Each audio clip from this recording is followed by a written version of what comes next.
Hey, it's Bethany from Kidding Around today, and I'm here with Bridget from Safe Kids Upstate. And today we are going to tell you about some really important things. We're going to talk to you about the Life Jacket Loaner Station, which is here at Paris Mountain and some other places. And we're also going to tell you how to fit your life jacket properly on your kids. And we're going to give you some tips for water safety.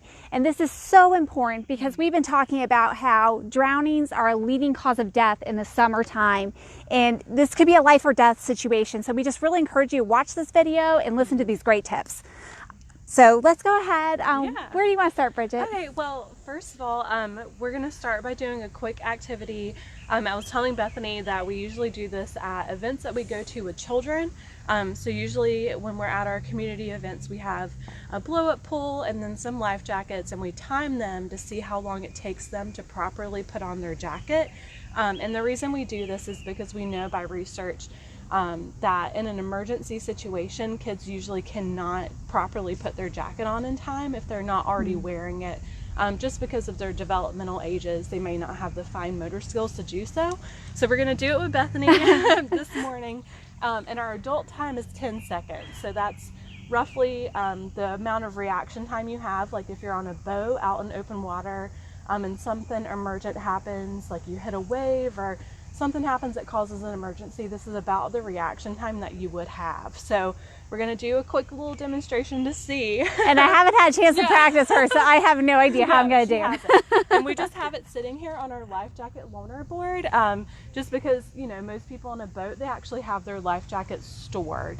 So it's probably going to take them a lot longer because then you got to find it and make sure you have the right one and all of that. So this whole activity is just to really promote to parents that even though you're probably putting your kid in a life jacket, research is saying about 71% of kids are wearing their life jacket on a regular basis on a boat, but only 11% of adults are wearing them on boats. So even though you might take the time to put your kid in their life jacket properly, we want to make sure that you are also in your life jacket in case of an emergency. So I'm going to put 10 seconds. Okay. Let me put down my thing. Yeah.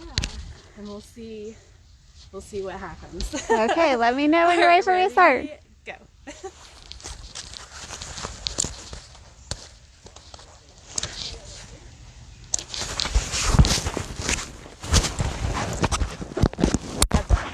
Okay. That's 10 seconds. So as you can see, I mean, it took her probably the entire 10 seconds just to unbuckle the life jacket. Yes. So I think it's a really good activity to do with your kids or even your other people in your family if you want to do like a fun activity, or if you're at a community event or you go to camps or anything like that. This is always something fun that you can do, but also has a very serious message behind it. So, but since you have it on, we can move on to making sure you know how to properly secure your life jacket. So things we want to remember with kids and adults, you want to make sure that whatever life jacket you're using is a U.S. Coast Guard approved life jacket. So there are many things on the market that are marketed as swimming aids that aren't always U.S. lifeguard approved.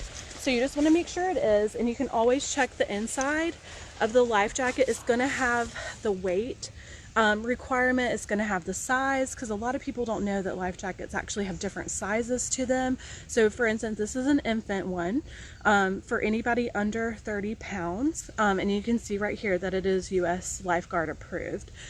So you just want to make sure that you're using a proper life jacket depending on where you are, and then I know we were talking, you know, sometimes you may have a device that is Coast Guard approved and it looks exactly like something that isn't. So it's a good thing to always check if you're using a lifeguard that you don't know. Yeah, because there are some things on the market that aren't lifeguard approved, but there are similar items that are. So yeah, just making sure that you use the right one.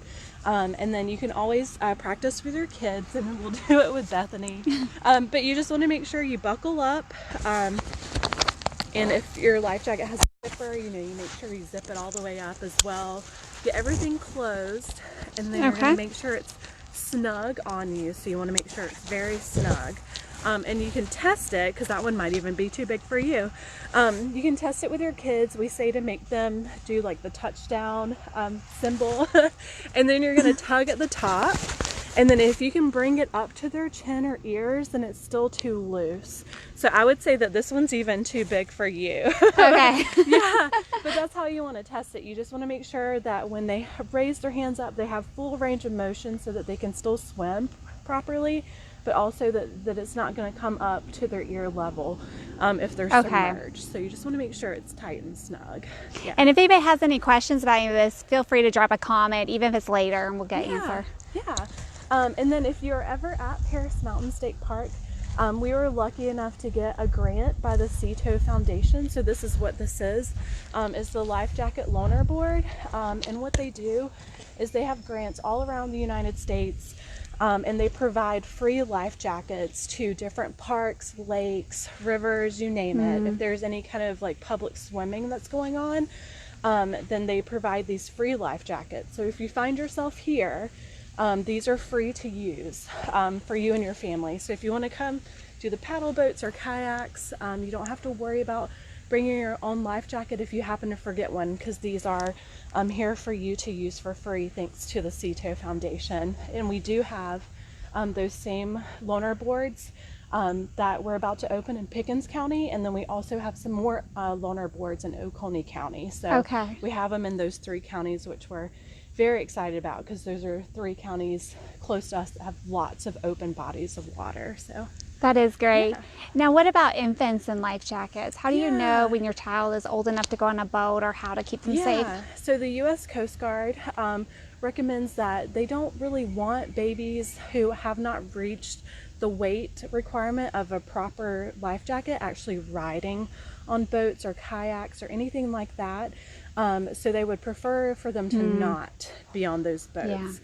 And they also had a mention about car seats, ironically, on boats. They don't want you to let your child stay in a car seat on a boat for the fear that if something were to happen and get thrown overboard, the car seat would actually sink. So if you are riding on a boat with your child who has reached the right height and weight for their proper life jacket, they actually want them like out and like the parent holding on to them, or just somewhere safe so that the life jacket can work if need be. Yeah. This is Deborah. I'm asking a question for one of our readers. Where can we find more information about applying for a life jacket loaner station? So, for example, Lake Cooley Outdoor Education Center could possibly use one of these. Oh yeah, that's great. I can actually get you that information because I know that the CETO Foundation, I think they do different grant application cycles, so we can get that information to you. And we always love suggestions for open bodies of water. Even as different agencies, we apply for that grant also. So if there is a open body of water that the community feels needs this, then we can also try to advocate for that too in the next grant cycle. So if that reader wants to PM us their email address and contact information, we'll make sure to connect them with Bridget. And then some other things that we just want to go over quickly. Drowning, again, is not a fun topic to talk about, but like Bethany was saying, we're seeing a rise in drownings between the ages of 1 and 4. And so a lot of times you assume that it's because it's open water or pools, but there's actually tons of drownings that are actually happening at home. So we just want parents to be aware of some safety tips that you can take even around your house to protect your children from drowning and anything in your house. So some things that we talk about are like our bathrooms. So you want to make sure your toilet lid is shut, because unfortunately there have been several drownings with children who are tipping over into the toilet water. Any buckets that you have, so even like mopping, or if you wash your car outside and you keep a bucket nearby, you just want to make sure you flip them over and empty them. And that goes for rainwater too, and even the same with kiddie pools. So you just want to make sure if you're not using it, you're draining it and kind of flipping it onto the other side, so that there isn't ability for water to build up, because a child can drown in as little as 2 tablespoons of water, which is really scary. And I think it's also important that if you have caregivers of your child, like if the grandparents are watching them or babysitters, don't just assume that everybody knows this. Yeah, no, that's a good point. And we have the ducks that are listening to our safety talk today. But yeah, so that's always a good point. We always want parents to talk about wherever their kid's going. So if they're going to spend a night with a friend or grandparents, it's always good to have those conversations with them, even if they're tough conversations.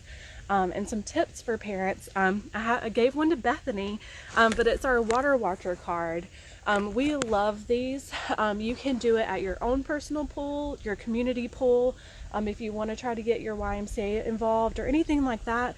It's a great tool, and what this is to have a designated water watcher. So anytime you're around other adults and there's kids in the pool, you can always pick somebody to be that designated water watcher. So what that would be, so if we're at the lake today and Bethany was the designated water watcher, then she would know what her responsibilities are as far as keeping the eye on the children who are in the water, and that's your sole responsibility, to make sure that there's someone always who is an adult that's not distracted, who is able to watch the water. Yes. And they actually recommend that the water watchers only have shifts of about 15 minutes because they want to make sure that even you as an adult are not getting distracted after a short amount of time.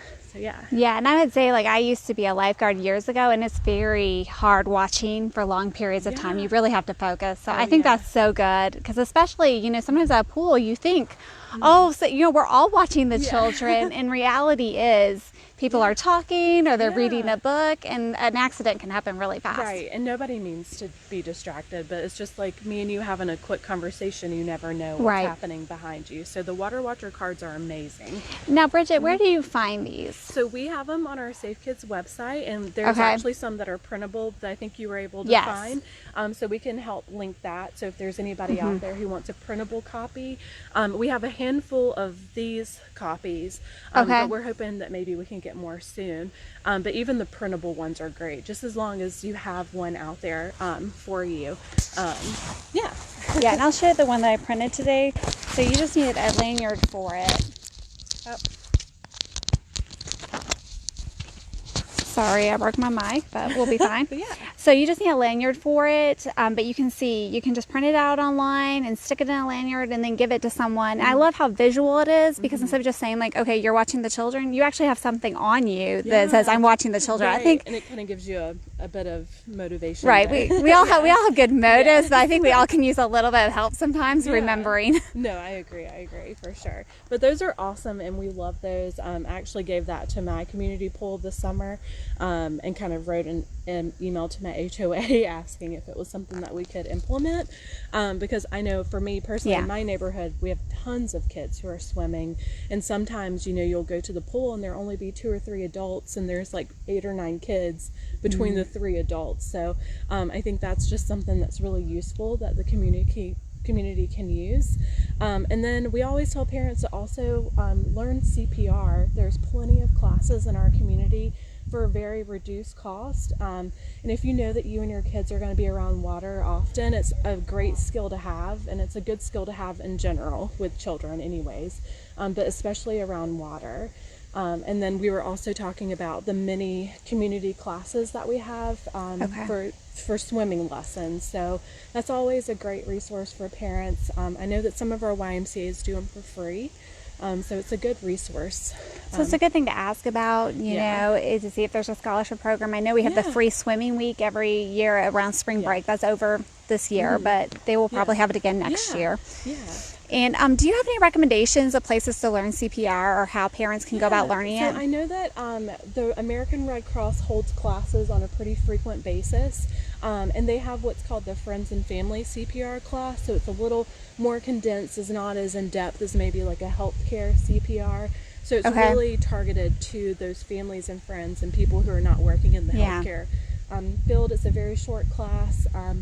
And I know that sometimes you can take those classes for little to no cost, and I think the most that I've seen them is maybe $25 to $35, but it certifies you, and it's a great class. My husband just went through it because we're expecting. So, even him not working in the healthcare field, he learned a lot from it. So, but yeah, and I know the hospital sometimes offers those classes, but I always recommend people to go to American Red Cross because they will have a list of all the CPR classes.